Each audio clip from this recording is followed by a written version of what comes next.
اعوذ باللہ من الشیطان الرجیم بسم اللہ الرحمن الرحیم قالوا انما انت من المسحرین وما انت الا بشر مثلنا وان نظنك لمن الكاذبین فاسقط علينا كسفا من السماء ان كنت من الصادقین قال ربی اعلم بما تعملون فكذبوه فأخذهم عذاب يوم الظلة إنه كان عذاب يوم عظيم إن في ذلك لآية وما كان أكثرهم مؤمنين وإن ربك لهو العزيز الرحيم۔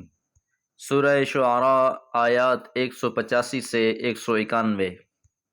سابق آیات میں ہم نے یہ بات جانی کہ اصحاب الایکہ کی طرف اللہ تعالیٰ نے حضرت شعیب علیہ السلام کو پیغمبر بنا کر بھیجا۔ آپ نے قوم کو ناپ تول میں کمی سے روکا، صحیح ترازوؤں سے ٹھیک ٹھیک تولنے کا حکم دیا اور اللہ کی پکڑ سے ڈرایا۔ آپ کی قوم نے بھی آپ کی کوئی بات نہ سنی۔ قالو جواباً کہا، انما بلا شبہ انتا آپ تو من المسحرین سحر زدہ لوگوں میں سے ہیں۔ حضرت شعیب علیہ السلام کی اس دردمندانہ تنبیہ کا یہی جواب دیا گیا ہے جو آپ سے پہلے رسولوں کو بھی دیا گیا تھا کہ آپ سحر زدہ شخص ہیں، تبھی ایسی ایسی باتیں کر رہے ہیں۔ وما انت اور نہیں ہیں آپ الا مگر بشر مثلنا ہم جیسے بشر، کہ آپ بھی انسان ہیں، بشر ہیں۔ تو جب آپ بشر ہیں تو پھر اللہ کے پیغمبر کیسے ہو سکتے ہیں؟ وَإِن نَظُنُّكَ اور ہم تو گمان کر رہے ہیں لَمِنَ الْكَاذِبِينَ البتہ جھوٹوں میں سے، کہ ہمیں آپ کے کسی بھی معاملے سے یہ نہیں لگتا کہ آپ اللہ کے پیغمبر ہیں، بلکہ ہمیں تو سحر زدہ اور جھوٹے شخص معلوم ہوتے ہیں۔ آپ نے جو ان کو اللہ تعالیٰ کے عذاب سے ڈرایا تو اس کا جواب یہ دیا، فَأَسْقِطْ پس گرا دیجئے عَلَيْنَا ہم پر، کسفن ٹکڑے، من السماء آسمان سے، ان کنت من الصادقین اگر سچے ہیں آپ تو، کہ آپ واقعی اگر اللہ تعالیٰ کے سچے رسول ہیں تو ہم پر آسمان کے ٹکڑے برسا دیں۔ لفظ کسف جمع ہے کسفہ کی، کہ آپ آسمان کے ٹکڑے ہم پر گرا دیں۔ یہ جو بار بار آپ ہمیں تنبیہ کر رہے ہیں، اگر آپ یہ کر سکتے ہیں تو کر گزریں، پھر ہم مانیں گے کہ واقعی آپ سچے رسول ہیں۔ قال تو آپ نے فرمایا، ربی میرا رب عالم خوب جانتا ہے، بما تعملون جو تم عمل کر رہے ہو۔ اس معاملے کو اللہ کے سپرد کرتا ہوں کہ آسمان سے ٹکڑے گرانا یہ میرا اختیار نہیں ہے، بلکہ یہ اللہ تعالیٰ کا اختیار ہے۔ باقی جیسے تم عمل کر رہے ہو، اللہ تعالیٰ ان اعمال سے خوب واقف ہے، اور جو بھی اس کی حکمتوں کے تقاضے ہوں گے وہ بالآخر واضح ہو جائیں گے۔ فَكَذَّبُوهُ پس انہوں نے حضرت شعیب کو جھٹلا دیا۔ فَأَخَذَهُمْ پس آ پکڑا انہیں عذاب نے، یوم الظلتی بادلوں والے دن۔ تو بالآخر اس قوم پر بھی اللہ تعالیٰ کا عذاب آیا۔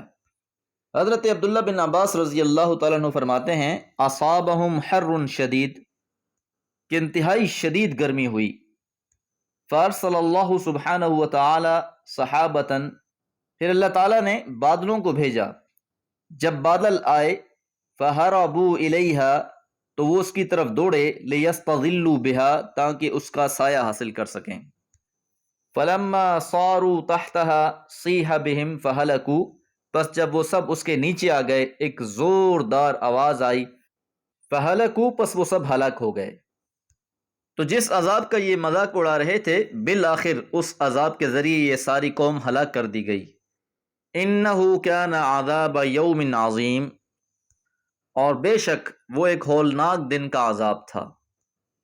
یاد رہے کہ حضرت شعیب علیہ السلام کی قوم کا واقعہ سورہ اعراف میں بھی گزر چکا ہے، اور سورہ ہود میں لفظ صیحہ استعمال ہوا تھا۔ صیحہ زوردار آواز، کڑک اور اتنی شدت والی کہ جس سے انسان کے دل ہی پھٹ جائیں۔ ان فی ذالک بلا شبہ اس میں لآیۃ البتہ نشانی ہے، وما كان اکثرهم، اور نہ تھے ان میں سے بھی اکثریت مؤمنین ایمان لانے والے۔ یہ اختتام پر پھر ترجیح ہے، جس طرح پہلے جتنے واقعات گزرے ہیں ان کے بھی اختتام میں ان آیات کو ذکر کیا گیا، اسی طرح یہاں پر بھی بطور ترجیح کو لایا گیا ہے کہ ان میں سے بھی اکثریت لوگ ایمان لانے والے نہیں تھے۔ وَإِنَّ رَبَّكَ، اور بلا شبہ آپ کا رب، لَهُوَ العزیز، البتہ وہ بہت غالب، الرحیم، اور مہربان ہے۔ تو سارے واقعات بیان کرنے کے بعد یہ تعبیر لائی جا رہی ہے وَإِنَّ رَبَّكَ، اور بلا شبہ آپ کا رب، یعنی محمد الرسول اللہ صلی اللہ علیہ وسلم سے اللہ تعالیٰ کا خطاب ہے کہ بلا شبہ آپ کا رب بہت غالب بھی ہے اور رحم فرمانے والا بھی ہے۔